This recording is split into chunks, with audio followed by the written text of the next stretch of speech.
আজ পর্যন্ত কোনদিন মুসলমানদের উৎসব শবে বরাত একটা হিন্দু মসজিদে দেখার জন্য আসলো না। মুসলমানদের উৎসব শবে কদর একটা হিন্দু কোনদিন চাওয়ার জন্য আসলো না। মুসলমানদের উৎসব রমজান মাসের রোজা একটা হিন্দু কোনদিন তোমার সাথে সমাজ করার জন্য রাখলো না। একটা হিন্দু কোনদিন তোমার ঈদের নামাজে আসলো না। একটা হিন্দু কোনদিন তোমার সাথে তোমার নামাজে অংশগ্রহণ করলো না। তোমাকে দেখার জন্য পর্যন্ত আসলো না।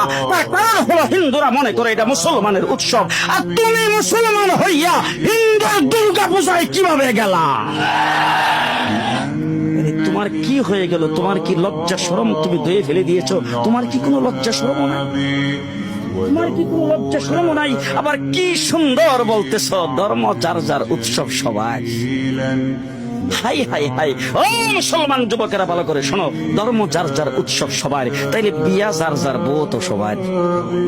জি, বিয়ে যার যার বউ সবার, পুষ্কুনি যার যার মাস সবার, গাছ যার যার ফল সবার, ক্ষেত যার যার ফসল সবার, দোকান যার যার মাল সবার। এখন ঘুমাইছে, কি কথা বলেন না কেন? তাহলে আমার দোকানের মাল যদি আমার হয়, আমার ক্ষেতের ফসল যদি আমার হয়, আমার গাছের ফল যদি আমার হয়, আমার গাছের নারিকেল যদি আমার হয়, আমি বিয়ে করলে বউ যদি আমার হয়, মুসলমানের পুষ্কুনির মাস যদি আমার হয়, তাইলে ধর্ম যার উৎসব তার।